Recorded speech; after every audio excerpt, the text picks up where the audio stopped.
पुष्णाति इति पुषा, पुष पुष्टो धातु है, पुष पुष्टो। भगवान सूर्य को जो है, भगवान सूर्य सबको पोषण करते हैं। सूर्य यदि नहीं होंगे तो प्राण शक्ति का जन्म नहीं होगा। प्राण में जो ऊर्जा है सूर्य के अनुग्रह से है। सूर्य के प्रकाश ही सुबह जगाते हैं और रात्रि में नींद भी कराते हैं। प्राण शक्ति का संचार भी सूर्य नारायण करते हैं। इसलिए सूर्य भगवान को कहा गया पुष्णाति इति पूषा,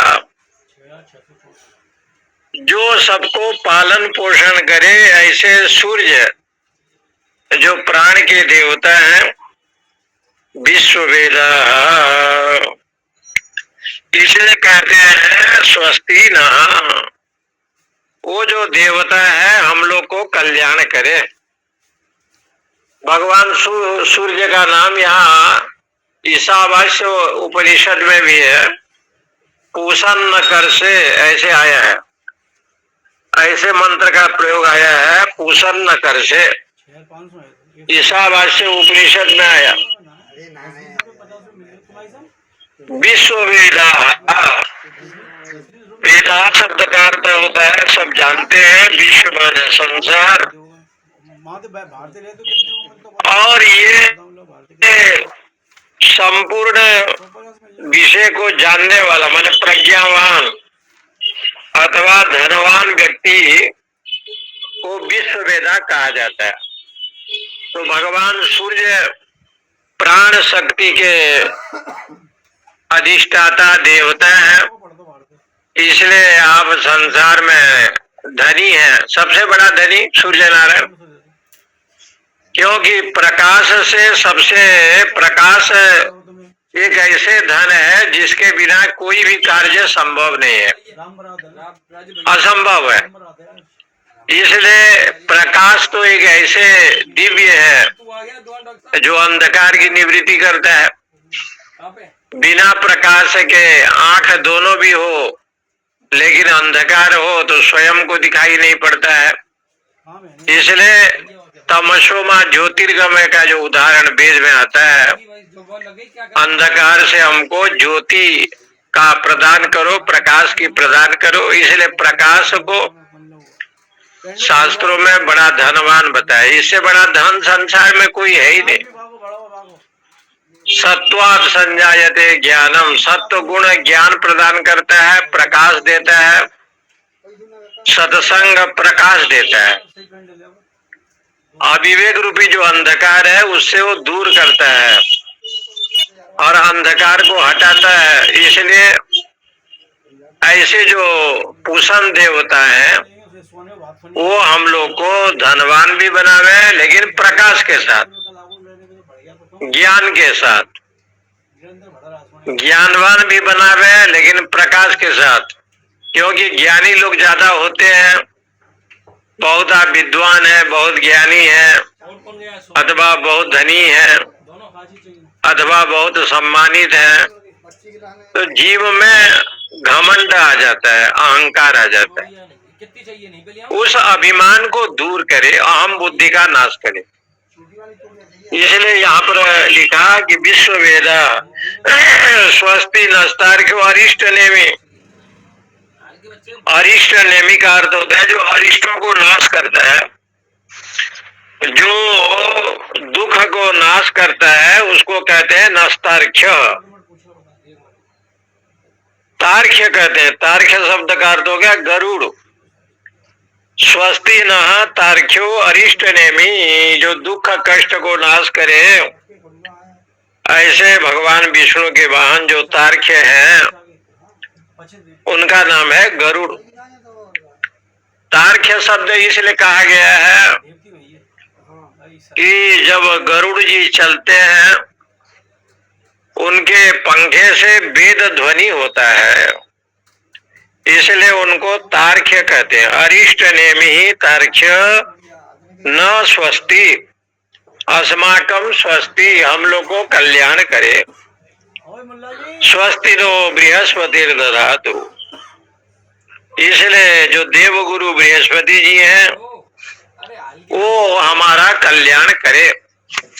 ऐसे शुभ कामना साधक प्रातः काल जब उठता है तो ये मंत्रों का पाठ करता है। ऐसे नियम है। जिनको 10 शांति मंत्र याद है सुबह उठ करके 10 शांति मंत्र का पाठ करना चाहिए। उसमें स्नान करने की जरूरत नहीं पड़ता, न और किसी की जरूरत पड़ता है। मुंह कान धो करके आराम से आप बैठे। सन्नो मित्र सम वरुण सन्नो भवत्वर्जमा। यहाँ से आप प्रारंभ करते करते अंतिम में जो है ओंकारस्य अथस्य द्वावितो ब्रह्मण पुरा कंठम वित्वा विनिर्यातो तस्मान मांगलिका बुभो। ये 10 शांति मंत्र का पाठ करने की ये जो विषय है वेद भगवान ने बताया। इसलिए यहाँ अथर्ववेद संबंधी है मुंडक। और मुंडक के प्रथम खंड में यहाँ वेद भगवान के द्वारा जो शांति मंत्र पढ़ा गया है, आध्यात्मिक आदि दैविक आदि भौतिक, ये 3 प्रकार के दुख की निवृत्ति हो। इसलिए यहाँ एक क्रम विवक्षा दिया है। भगवान शंकराचार्य ने मुंडक उपनिषद के ऊपर जब भाष्य लिखा तो एक संबंध भाष्य लिखा। इस उपनिषद का संबंध क्या है और संबंध को बताया तो ओम ब्रह्म देवानाम, ये जो मंत्र आएगा पहला, कि इस उपनिषद अथर्ववेद की है। और इस उपनिषद में इस बात को सिद्ध किया, विद्या संप्रदाय कर्तृ पारंपर्य लक्षणम। ये जो विद्या की प्राप्ति हुई है संप्रदाय के अनुसार प्राप्त हुआ है।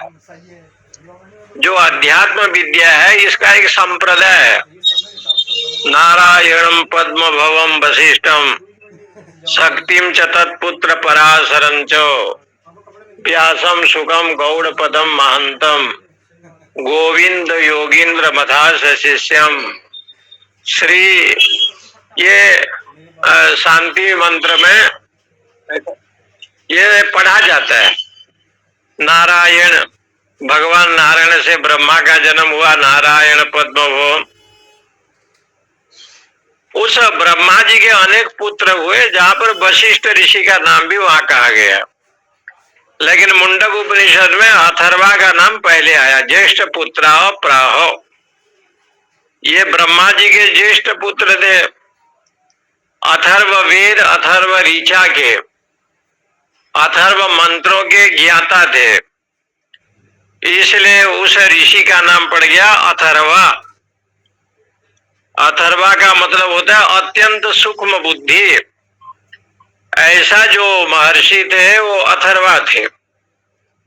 इसलिए विद्या संप्रदाय कर्तृ पारंपर्य लक्षण संबंधम, ये परंपरा एक रही ऋषियों की, आचार्यों की एक परंपरा है। इस परंपरा में परम पुरुषार्थ का वर्णन किया गया है। एवं ही महद्भी परम पुरुषार्थ साधनत्वेन गुरुणा आयसेन लब्ध्वा विद्या इति। ये परम पुरुषार्थ की साधन, परम पुरुषार्थ, पुरुषार्थ चार है, धर्म अर्थ काम, ये है पुरुषार्थ। और परम पुरुषार्थ हो गया मोक्ष। मोक्ष को परम पुरुषार्थ वेद में कहा है। धर्म अर्थ काम को गौण पुरुषार्थ बताया है। और परम पुरुषार्थ जो है ब्रह्म तत्व की प्राप्ति, अध्यात्म ज्ञान की प्राप्ति, अपने स्वयं को अहम ब्रह्मास्मि का बोध है। ये साधन रूप से महापुरुषों ने उपनिषद में ये बहुत परिश्रम किया।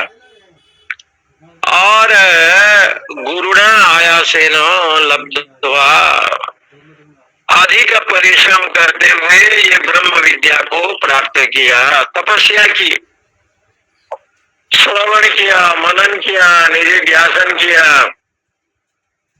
एक एक ऋषि की कथा आती है कि कोई पीपल के पत्ता खा करके रहता था, एक दो पत्ते, और साधना किया, तपस्या किया तो नाम पड़ गया पीपलाद, पीपलम अत्ति। पीपल के पत्ता एक दो ले लिया, खा लिया, तो उस ऋषि का नाम पड़ गया पीपलाद। कोई दूब रस को पान किया तो नाम पड़ गया दुर्वासा। तो ये कहने का मतलब है कि ऋषि लोग, ये बड़े बड़े जो विभूति हैं, तपस्या ही इनका मुख्य धन है। भजन, तपस्या, सत्संग। इसलिए राम जी ने कहा कि हे कैकेयी मैया, आपका उपकार को हम भूल नहीं सकते।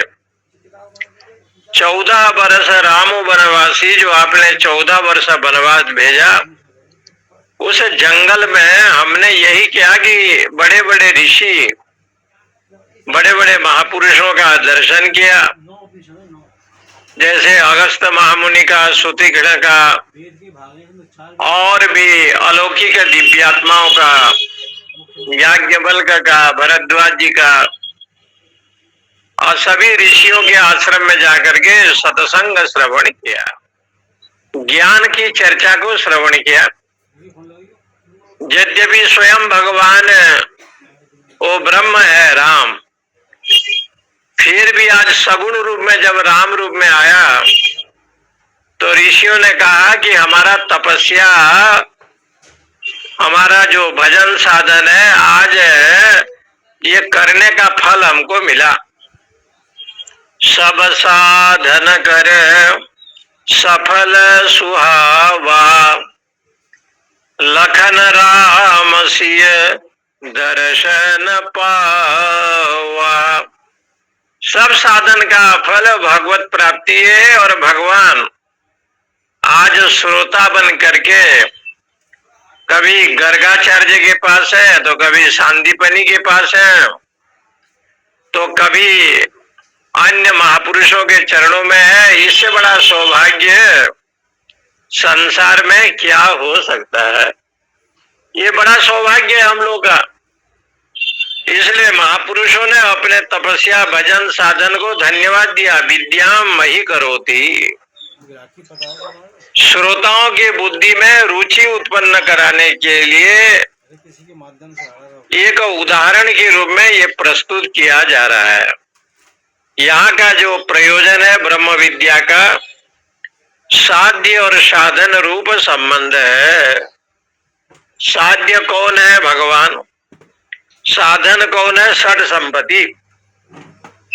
ये षट संपत्ति साधन है, और साध्य है परमात्मा। षट संपत्ति के बिना जो है सम दम तितिक्षा उपरति श्रद्धा समाधान, इसके बिना तो ब्रह्म विद्या का साक्षात्कार होना असंभव बताया।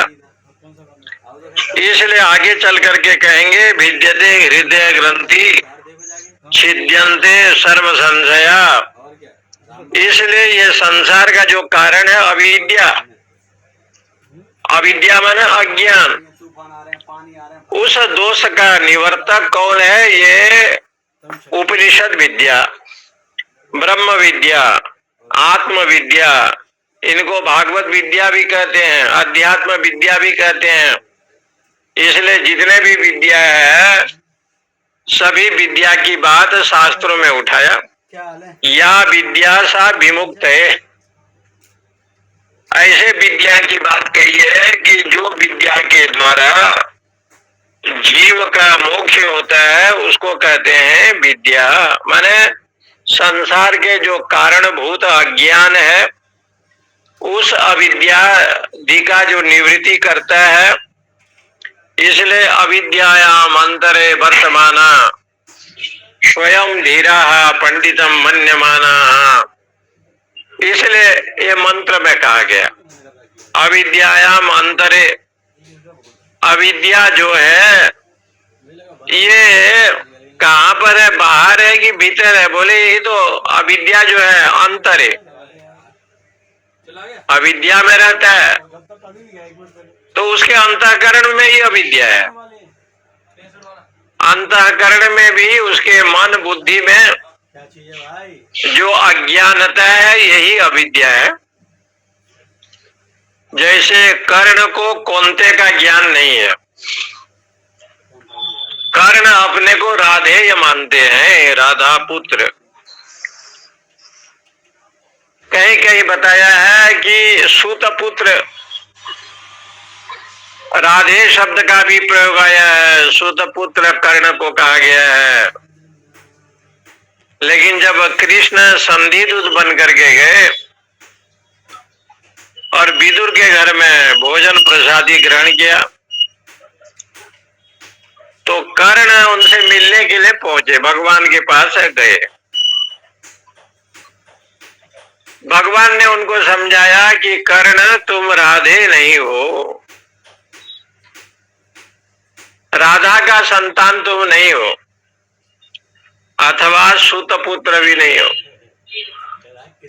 कर्ण ने कहा कि हम हैं कौन, मैं कौन हूँ? उसी समय कृष्ण भगवान ने कहा तुम कौनते हो, कुंती माता के बड़े पुत्र हो, ज्येष्ठ पुत्र हो, और दुर्वासा के आशीर्वाद से, सूर्य के अनुग्रह से तुम्हारा जन्म हुआ है, इसलिए आप सूर्य पुत्र हैं और तुम्हारी माता कुंती है। इसलिए पांडवों में बड़े भाई के रूप में ये कर्ण का नाम आया। कर्ण की मृत्यु हो गया, महाभारत समाप्त हो गया। सबको पिंडदान करने के लिए जब पांडवों को कहा गया, तो उस समय पांडवों ने पिंडदान सबको जब कराने लगे, तो कुंती बुआ जी ने कहा कि सबका नाम तो आया, एक का नाम छूट गया। तो पांडवों ने कहा कि किसका नाम छोड़ गया? बोले कर्ण का नाम। तो कर्ण की नाम सुन करके अर्जुन इत्यादि ने कहा कि वो तो सुतपुत्र है, राधे है, और उसको हम कैसे श्रद्धांजलि दें, कैसे अर्पण करें? तब कुंती रोती रोती कहा नहीं नहीं, वो राधे नहीं है, कौनते है, वो मेरा बड़ा पुत्र है। इस विषय का ज्ञान पांडवों को तब हुआ जब माता कुंती जी ने श्रद्धांजलि के समय पर बताया। जब उनको पिंडदान देने के लिए सब लोग पहुंचे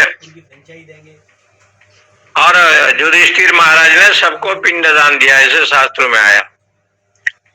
और जब उन्होंने सभी का नाम लेकर कहा तो कर्ण को छोड़ दिया था, और कर्ण को जैसे जल से अर्पण किया गया, तो सूक्ष्म शरीर में कर्ण ने दर्शन दिया। और कर्ण ने कहा कि आप सभी हमारे भाई हो, हमारी माता कुंती है।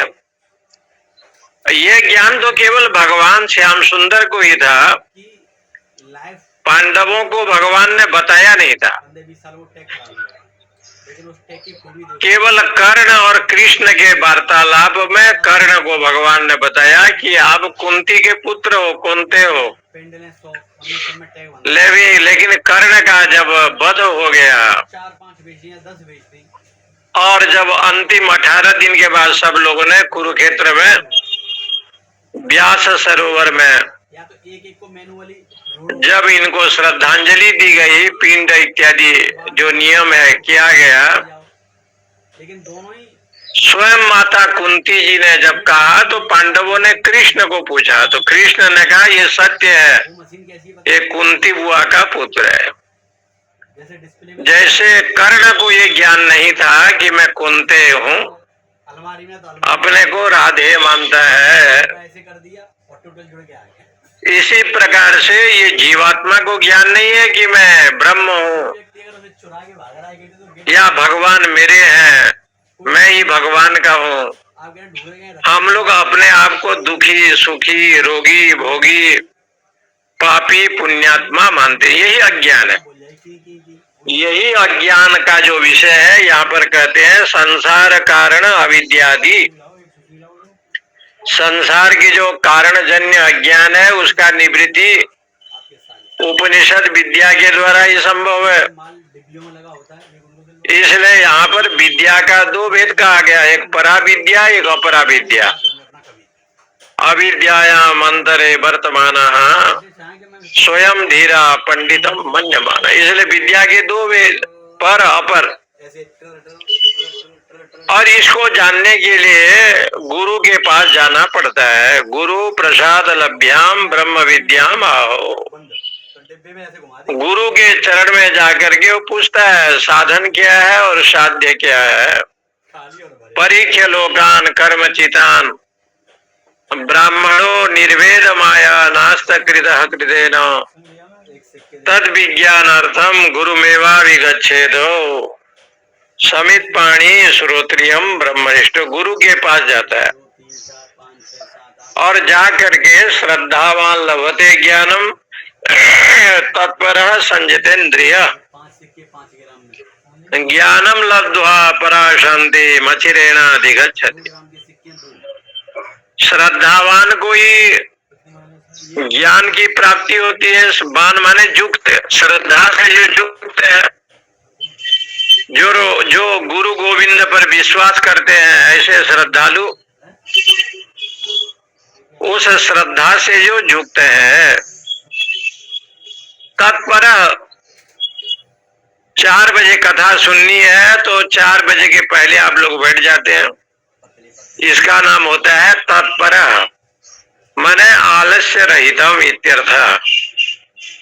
प्रमाद और आलस्य से रहित,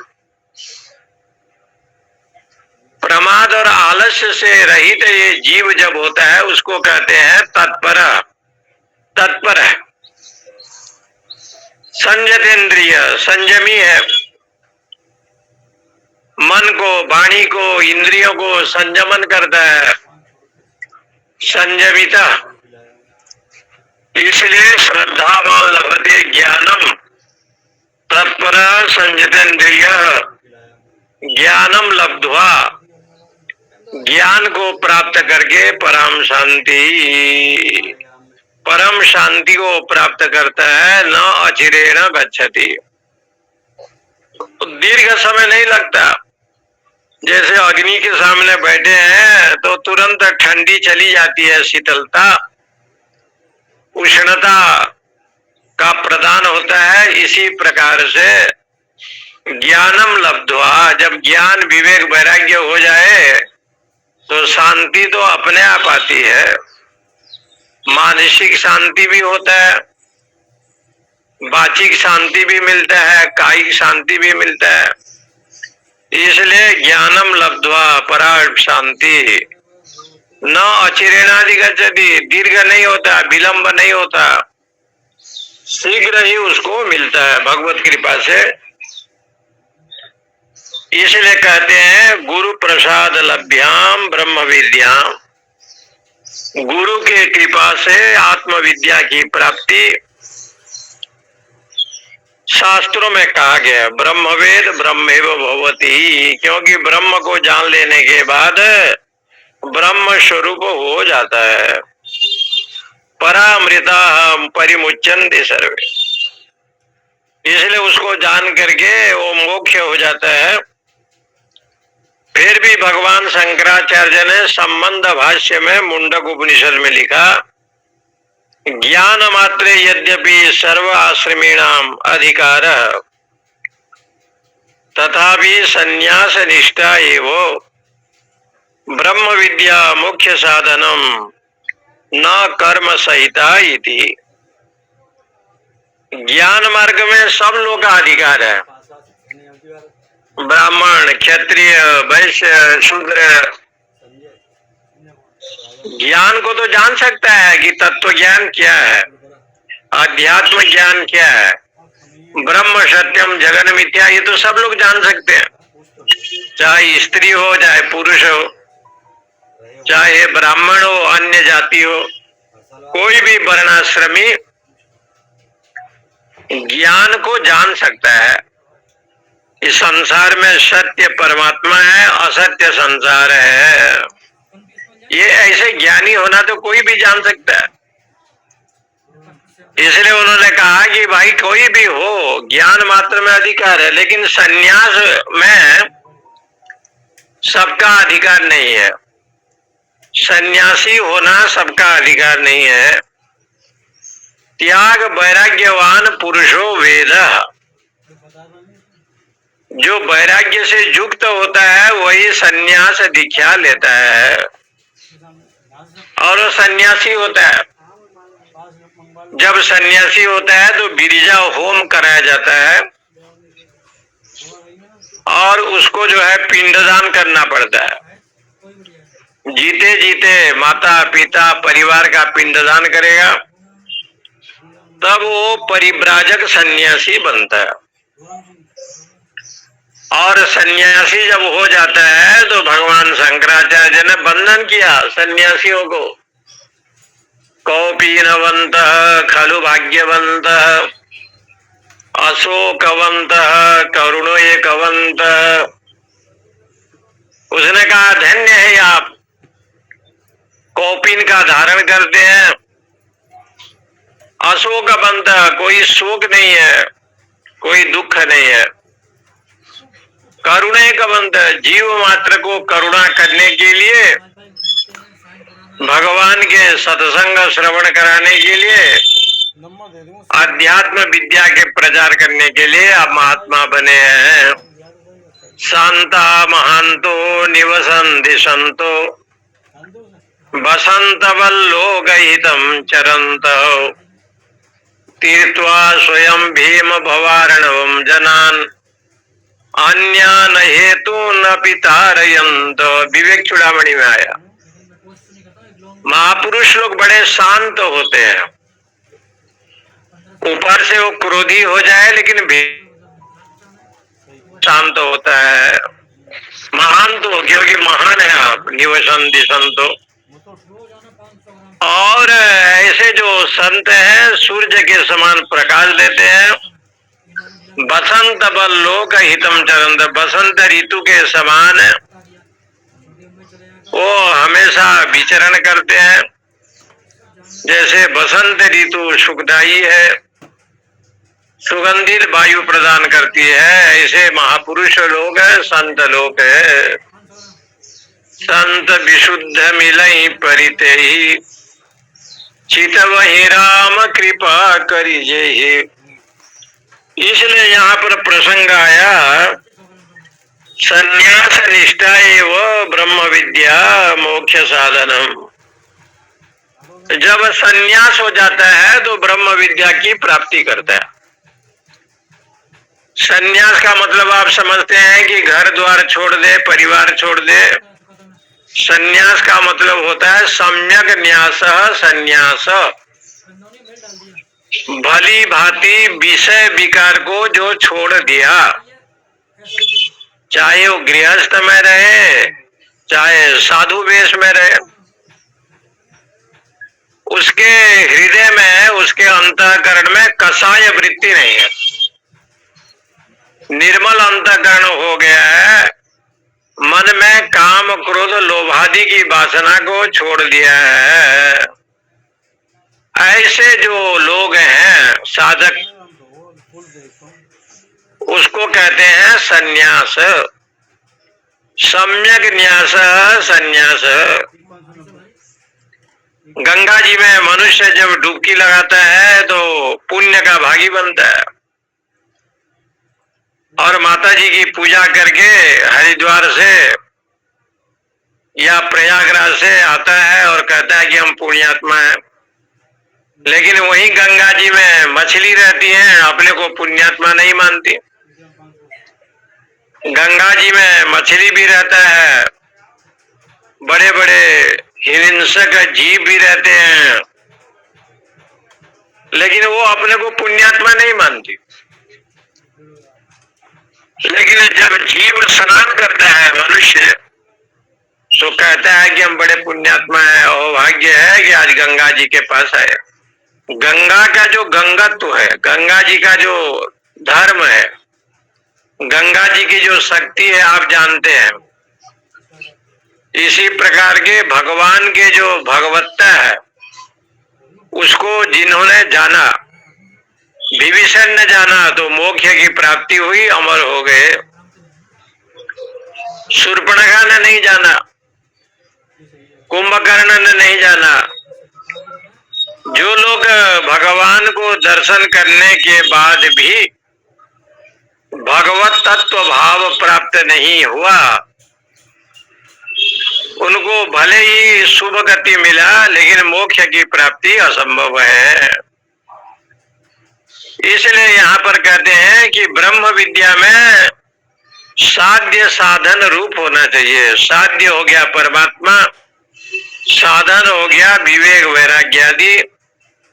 ये भाव को दिखाते हुए कहते हैं कर्म के साथ ज्ञान का कोई समुच्चय नहीं है।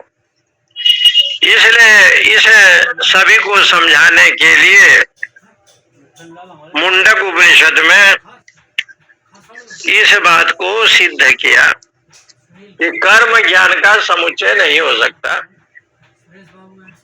यत्सु गृहस्थेषु ब्रह्म विद्या संप्रदाय कर्तृत्वादि लिंगम च। तब कहा कि भाई सन्यासी लोग तो ब्रह्म विद्या को प्राप्त करेंगे, गृहस्थ लोग कहाँ जाएगा, गृहस्थ को कैसे मिलेगा? तो बोले मुंडक उपनिषद में यही एक विलक्षण है कि एक महागृहस्थ जिनके घर में एक दो बच्चे नहीं है, एक दो परिवार नहीं है, उनके गुरुकुल में 10,000 विद्यार्थी पढ़ते हैं। 10,000 विद्यार्थी ब्रह्मचर्य पूर्वक पठन पाठन होता है गुरुकुल में। गुरुकुल में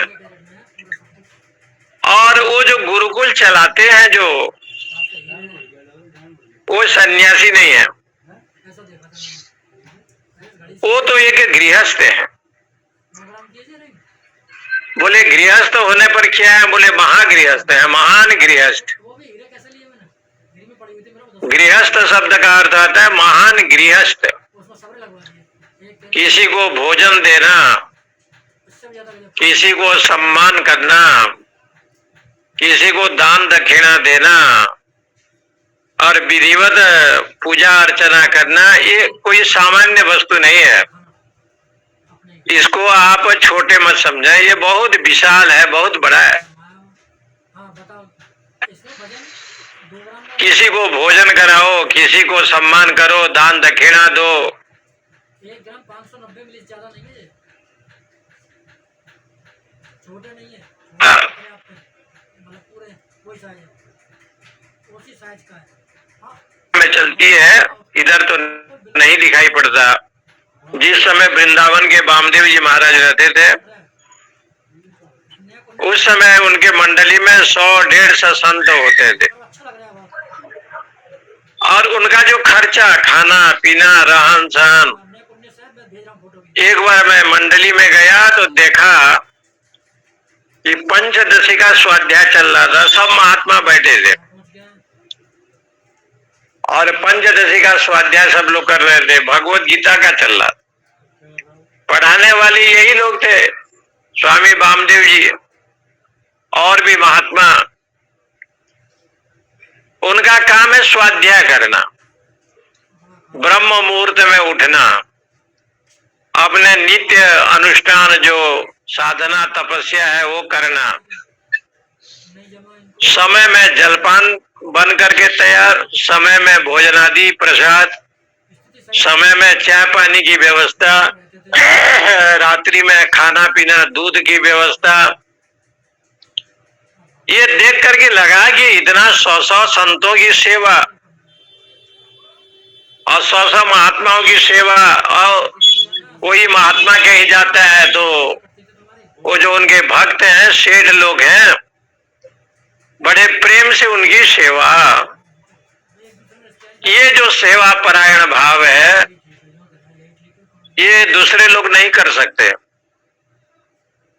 इसका तो जो विषय है एक गृहस्थ कर सकता है, और वो गृहस्थ महान है, क्योंकि उसका हृदय जब तक विशाल नहीं होगा,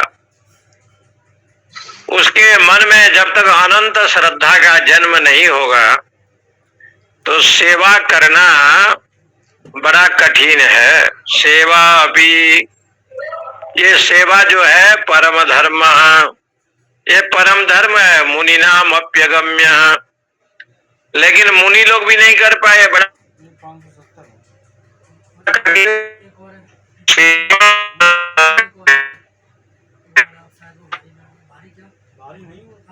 कि कृष्ण भगवान जब सौराष्ट्र में गए तो वहां जालाराम बापू जी के यहाँ पधारे, तो उनके पत्नी को वो सेवा में लगाया।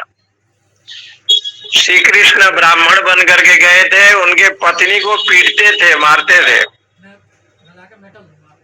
कटु शब्द बोलते थे, लेकिन कभी भी पत्नी ने कुछ कहा नहीं। और भगवान परीक्षा लेते लेते जब असहाय हो गए तो बोले कि आज थोड़ा बगीचा जाना है। बगीचा गए और दंड कमंडल बांस जो छड़ी था जालाराम को दिए, बोले कि हम थोड़ा शौच करके आते हैं। खेत में गए, खेत में शौच करने के लिए जब गए, आए नहीं, कई दिन हो गए नहीं आए। दोनों बड़े व्याकुल हुए, भगवान का स्मरण किया। भगवान ने कहा मैं कृष्ण हूँ और तुम्हें वरदान देता हूँ कि ये दंड, ये छड़ी पूजा करते रहना, सारे रिद्धि सिद्धि तुम्हारे पास आएगा। और भगवान ने अपने रूप का दर्शन कराया, कृष्ण रूप का। पत्नी को सेवा में लगा दिया। इसलिए पुरानी कथा में आता है ना, दुर्वासा जी की सेवा कुंत भोज ने, दुर्वासा जी की सेवा कुंत भोज ने जरूर किया, लेकिन अपने बेटी को लगाया, कुंती को।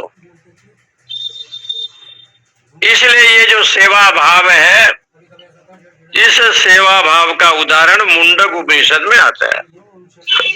ऐसे वो राजा है, ऐसे ऋषि है, यत्तु गृहस्थेषु ब्रह्म विद्या।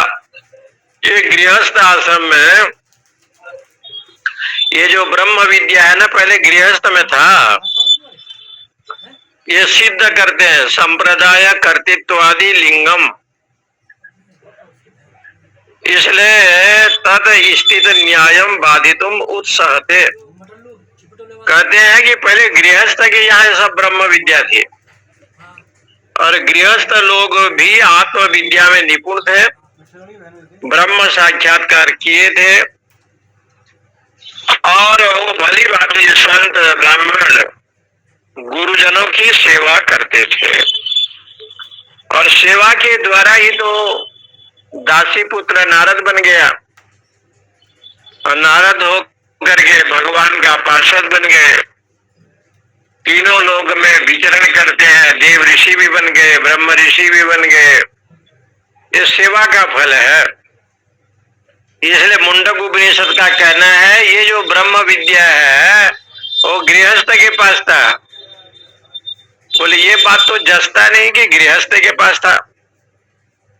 तो कहा ये विष्णु भगवान क्या है, गृहस्थ है। ब्रह्मा जी क्या है, गृहस्थ है। सावित्री गायत्री उनके धर्म पत्नी है। अब ये ऋषि मंडली जो है ये क्या है, सब तो गृहस्थ है। चाहे वशिष्ठ को लो, चाहे अन्य ऋषियों को लीजिए, कई ऐसे जो महर्षि हैं वो गृहस्थ हैं। लेकिन गृहस्थ होने पर पत्नी कैसे, ऐसे लिखा है।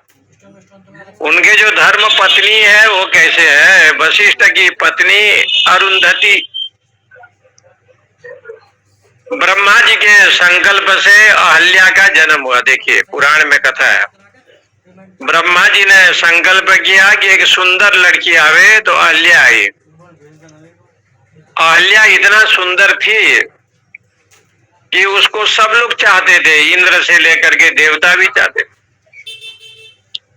लेकिन ब्रह्मा जी ने अहल्या का विवाह गौतम जी से किया। गौतम इतने तपस्वी और उससे भी बड़े तपस्विनी ये माता अहल्या जी थी। और कितने बड़ी तपस्विनी और ज्ञानी होगी कि अहल्या द्रौपदी तारा कुंती मंदोदरी यथा पंचकन्या स्मरे नित्यम महापातक नाशनम, ये शब्द का प्रयोग किया गया। उसमें अहल्या को पहले ही बताया, अहल्या। और ये ब्रह्मा जी की इच्छा से जन्म लिया था। ब्रह्मा जी ने संकल्प किया कि लड़की होनी चाहिए और वहीं से अहल्या का जन्म हुआ और गौतम जी से इनका विवाह कराया। ऐसे दिव्य स्वरूपिणी ये माता अहल्या थी। और अहल्या इतने सती थी, इतने पतिव्रता थी कि इनको कन्या के रूप में वर्ण किया गया और कहा अहल्या द्रौपदी तारा कुंती मंदोदरी तथा पंचकन्या स्मरे नित्यम महापातक नाशक। कराग्रे बसते लक्ष्मी करमूले सरस्वती, ये नित्य पूजा में रोज आता है कि सुबह उठे तो अपने हाथ को देखे, कराग्रे बसते लक्ष्मी कर मध्य सरस्वती। इसलिए लोग कहते हैं, उदाहरण देते हैं, हाथ ने एक दिन पैर को कहा, हाथ ने पैर को कहा कि पैर तुम्हारा क्या भाग्य है। तो पैर ने कहा कि भाई क्या बात है। बोले तुमको सब छूते हैं, हमको तो कोई छूता नहीं, हमको तो कोई प्रणाम करता नहीं, लेकिन ये पैर को लोग प्रणाम करते हैं, चरण को, दोनों पैर को। तो पैर ने समझाया, पैर ने उनको समझाया कि मुझे लोग प्रणाम इसलिए करते हैं कि सारा ब्रह्मांड ये दोनों पैरों में ही टिका है। ये सारा जो ब्रह्मांड है, ये जो शरीर है, ये चरण के द्वारा ही प्रतिष्ठित है।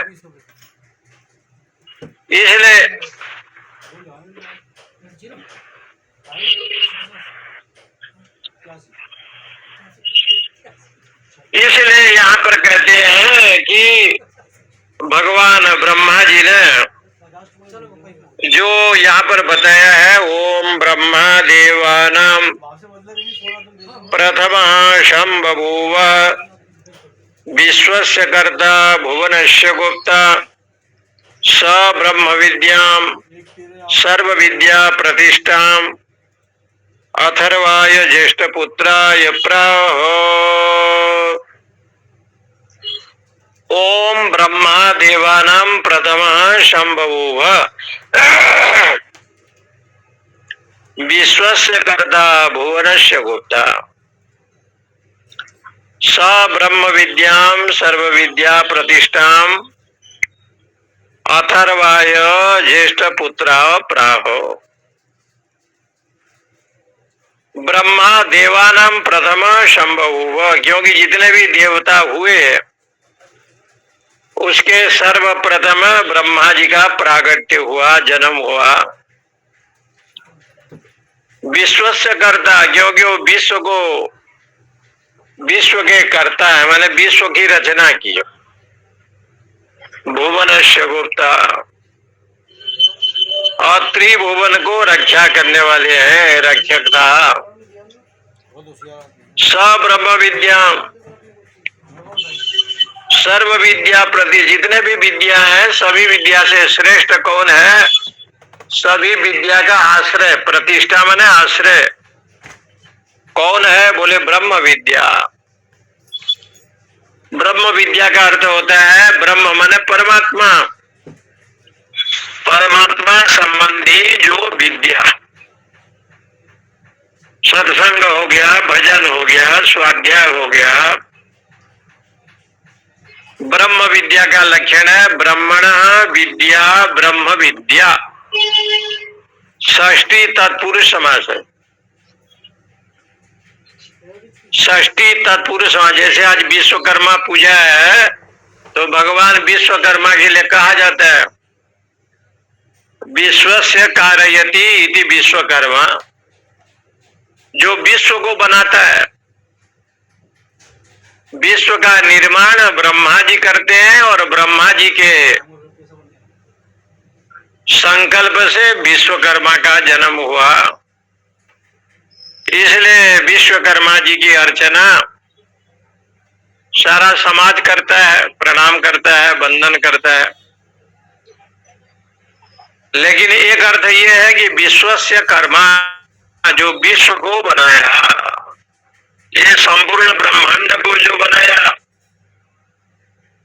इसी को भी विश्वकर्मा कहते हैं। अथवा विश्वस्य कर्मा कारयति, जो विश्व का निर्माण करवाता रहता है, समय पड़ने पर करवाता है। इसलिए यहाँ शास्त्रों में इस बात को कहा गया है कि ब्रह्मण विद्या ब्रह्म विद्या। यहाँ षष्ठी तत्पुरुष समास है ब्रह्मण, अथा तो ब्रह्म जिज्ञासा। ब्रह्म शब्द संस्कृत में पढ़ा जाता है ब्रह्म शब्द, लेकिन स्त्रीलिंग और पुल्लिंग में प्रयोग नहीं होता। ब्रह्म शब्द नपुंसक लिंग में प्रयोग होता है, नपुंसक लिंग। ब्रह्म ब्रह्मणी ब्रह्मणी, ये हलंत नपुंसक लिंग है ब्रह्म शब्द। और प्रथमा के एक वचन में बनता है ब्रह्म। और नपुंसक लिंग में व्याकरण में जैसे दारा शब्द है, दारा शब्द स्त्रीलिंग में प्रयोग करते हैं। दारा शब्द का अर्थ हो गया स्त्री। तब कहा ये दारा शब्द क्यों लिखा गया, तो कहते हैं दीर्यते भ्रातरे ये भी इति दारा। यदि दो भाई हो तो नारी में हो सकती है कि दोनों को टुकड़ा टुकड़ा कर दे, अलग कर दे, मतभेद कर दे। देवियों में हो सकती है, क्योंकि माया शक्ति के रूप में आप लोग हैं, तो देवियों में शक्ति है, दो फाड़ भी कर सकती है। नहीं चाहे तो नहीं, लेकिन देखा गया है दो फाड़ हो सकता है। अदिति के यहाँ देवता हो सकते हैं, तो दीति ने कहा हमको देवता नहीं चाहिए, तो कश्यप ने पूछा क्या चाहिए, बोले असुर दो। तो दीति के यहाँ सब असुर हो गए, और अदिति ने असुरों को नहीं चाहा तो देवता हो गए। कद्रु जी ने दूसरे को नहीं चाहा तो सांप हो गए, और विनता जी के यहाँ गरुड़ अरुण हो गए, वही तो ऋषि है कश्यप।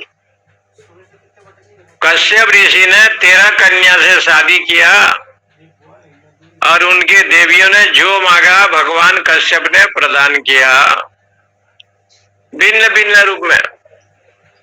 पुराणों में तो ये भी कथा है कि उनकी एक पत्नी रही, उसने कहा सोना चांदी चाहिए, तो मंत्र शक्ति के बल से कश्यप जी ने उनके गर्भ से सोना चांदी तांबा लोहा बर्तन जितने ये रत्न है ना सब प्रकट किया। ऐसे कथा नरसिंह पुराण में भी आती। इसलिए यहाँ पर कहते हैं ऐसा जो ब्रह्मा स ब्रह्म विद्याम, ऐसा जो ब्रह्म विद्या है सर्व विद्या प्रतिष्ठा, संपूर्ण विद्या का आश्रय। अथर्वायो, अथर्वा को दिया। ये अथर्वा कौन है, तो कहते हैं ज्येष्ठ पुत्राय प्राह, ब्रह्म देवता के जो बड़े बेटे थे, बड़े पुत्र थे। इसलिए वो स्वयं ब्रह्मा अथर्वा जी को ये उपदेश दिया यो असो अतीन्द्रियो अग्राह्य इत्यादि स्मृति। जो ब्रह्म अतीन्द्रिय है, अग्राह्य है, स्वयं ब्रह्म है, ऐसे ब्रह्म विद्या का जो विषय है ये अपने पुत्र अथर्वाय को दिया, अथर्वा ऋषि को दिया। अथर्वा शब्द का अर्थ बताया है कि अथर्व वेद के ज्ञाता थे। जब भगवान ने वेद का विस्तार किया वेद व्यास के रूप में, तो अनेक ऋषियों को पाठ पढ़ाया, जैमिनी को, पिपलाद को, उसमें अनेक ऋषि आते हैं, भागवत में ये प्रसंग है। इसी प्रकार से ब्रह्मा जी ने अथर्वा ऋषि को ये ब्रह्म विद्या के विषय को पढ़ाया, क्योंकि ऋषि शुद्ध होते थे ना, सत्व गुणी संपन्न है, निर्मल है, काम क्रोध लोभादि से रहित हैं, ऐसे उनके त्याग तपस्या है, इसलिए विद्या वहां तुरंत प्रकट हो जाती है। सरस्वती शीघ्र ही आ जाती है। सत्पुरुषों के यहाँ जैसे धन आते हैं, ऐसे भगवती विद्या भी देखती है कि ये शुद्ध है, निष्कामी है, सात्विक है, अधर्म का विषय इनके पास नहीं है, तो जगदम्बा भगवती विद्या रानी स्वयं आ जाती है और वो कहती है कि हमको ग्रहण करो। ऐसे अथर्वा का विषय। ओम पूर्णमद पूर्णमिदम पूर्णात् पूर्णमुदच्यते पूर्णस्य पूर्णमादाय पूर्णमेवावशिष्यते। ओम शांति शांति शांति। हरि ओम हरि ओम हरि ओम नमो नारायण महाराज जी, ओम नमो नारायण। नमो नारायण नमो नारायण। राम स्वामी जी, नारायण स्वामी जी, हरि ओम हरि ओम हरि ओम। राम स्वामी जी, हरि ओम हरि ओम। नमो स्वामी जी, जय श्री कृष्ण। नमो नारायण स्वामी जी। ओम नमो नारायण। जय श्री कृष्ण। अथर्वा, अथर्वा बड़ा अच्छा शब्द है। अथर्वा से अथर्व वेद का ज्ञाता, यही अर्थ है। सादर प्रणाम स्वामी जी, सादर प्रणाम। जी जी जी जी, हरि ओम।